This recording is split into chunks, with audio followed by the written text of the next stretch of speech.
I was standing by the boxcar, children in fiction see. This can be happening. As my luck goes, the fire alarm goes off right before my movie plays. How do you know? That's alright. Alright. This will get into the papers though.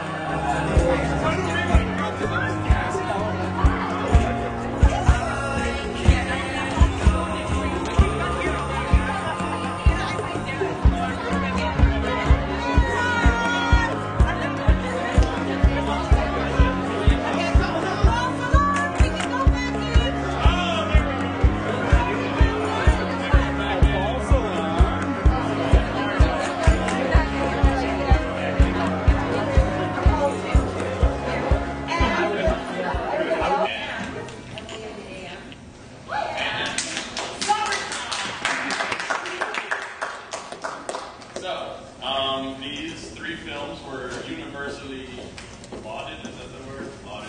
I think so. That's good, right? By our community screeners who selected Filmathon films and were placed together because they're all of equal awesomeness. And in this case, Emily in the A.M. is a little more serious, dramatic than Handlebar. So Soccer Time's in the Middle is like a palate cleanser. It'll help shift the mood a little bit, but we hope you enjoy all three films. Most of the filmmakers behind them are here tonight, so you will be able to ask your questions of them after the screening. We'll do a little Q&A.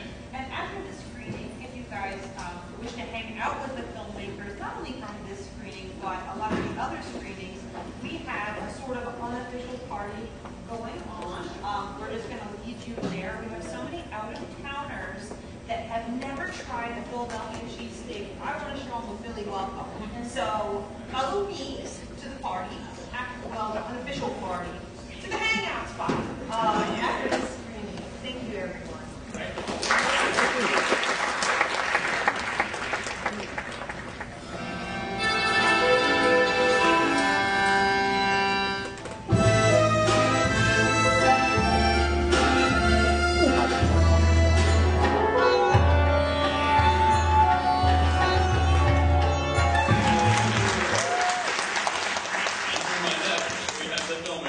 Behind Handlebar. Enthusiastically, more than that. You guys want to introduce yourself? I will get out of the way. Please. Hello, I'm Dan Brown. I'm the director of In The A.M. Hi, I'm Kate McNeeds, and I was the writer-producer of In The A.M.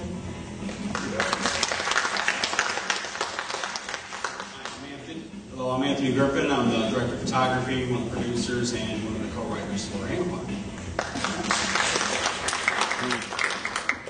I'm Justin Mushong. I helped come up with the story for Handlebar.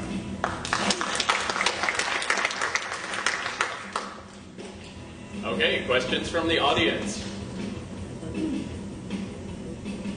Okay, Ringers, go ahead.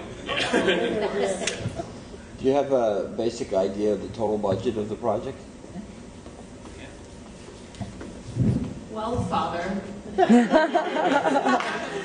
Curious. And Subway Bum. I think the number we finally came up with for kind of incidental supplies, the materials to make the homemade crane, food, costume, that kind of stuff was probably, what, like 500 maybe? All out of pocket over the course of, 6 months or something.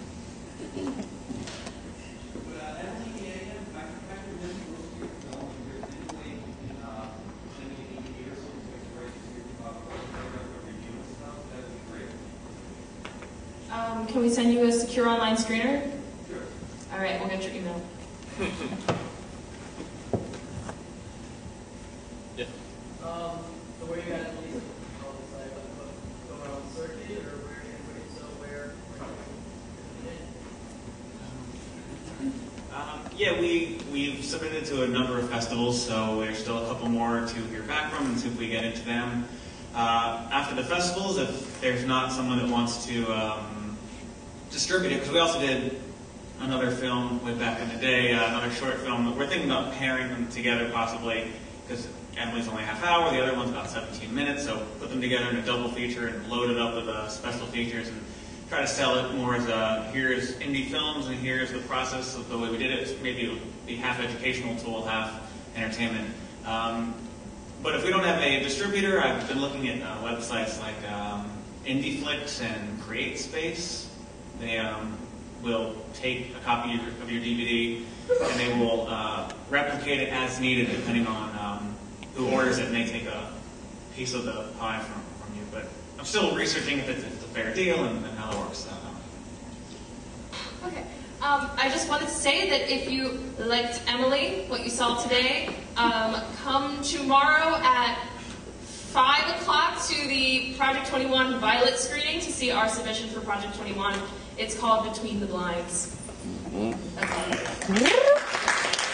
Any questions about the movies? I have a question for you about your film. Yeah. The influences that strike me of having like some Cameron Crowe and some Art Force with the way the music kind of threads through. Was that music that you hired someone to do, or is that? Yeah, you were looking at talking into the mic. Oh, thank you. Yeah. A lot of the music, the score, as I'm calling, because it wasn't actually scored for a movie, but there is an artist who goes by the name of Swimming Pool the Band, and he releases all of his music online for free already. Creative Commons. He's a friend of mine. Yeah. Yeah. And I listened to it, and I knew that that's exactly what I wanted to use. The other music that we filled in, I don't know if Lisa's here or something. Lisa had to go. Oh, she had to go. She did a couple of songs. Basically, if you listen carefully throughout the movie, we use basically the same song. When it's not the score, we're using a song called A Good Man Is Hard to Find. That's played 3 different ways, 3 totally different styles. By the same artist, by the same singer. Yeah, and so Lisa did the vocals for that. And we also had Jenny Lynn. Yeah, there was a handful of stuff. Yeah, Jenny Lim. With eyes. Okay. Jenny Lim, who's a soon-to-be touring singer-songwriter, wrote a song with me. That's the song you heard at the end, August to Autumn. And the opening song is from a band that I used to sing in high school called With Eyes Like Ours, and they're out of like the Hatboro, Bernathen suburbia area.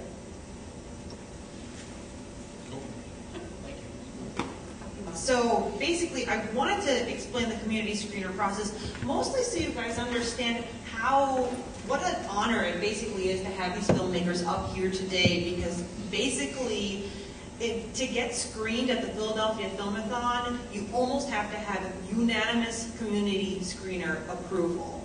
What basically happens is we have a panel of community screeners every year that changes. None of these people are official participants in any of our events or have any reason to favor one film over the other. Age 18 to 99, and we specifically try to have a lot of different age brackets for, I don't know, just because. And they're not film snobs. Most of them are just normal people, because we got tired of festivals that just screen artsy-fartsy films that nobody understands, which means that all of these films have commercial viability in the market. And we hope that these filmmakers can somehow fit that into their marketing copy, because it's really an important point. They're not curated because they're, I don't want to say that they're not deep, but they're not artsy-fartsy. They're awesome. And that's the difference. The general public has accepted them as a part of this. Approved by general audiences. Huh? So that's how it basically works. I can't put that in my copy. I know it's really long, and I promise to be short, and I'm too tired actually now to abbreviate. But essentially, you get a bunch of people in a room, they watch a bunch of films, grade it 1 through 10, 10 being the best. And the top of the scores are calculated on a spreadsheet. Then, and we actually have video documentation of this on our podcast, Matt and I sit there on little pieces of paper with the genre and the theme and whatnot, and kind of sort them out and put together screening panels. Sometimes some of the top films do not fit into the allotted amount of time that we have to screen at this festival. Or it happens like one year we had a bunch of really tragic animations. So we had to pick a couple of the lighter ones to screen that year so everybody didn't want to slit their wrists after getting out of the theater. Those top films are rolled over into the next year's official selection programming.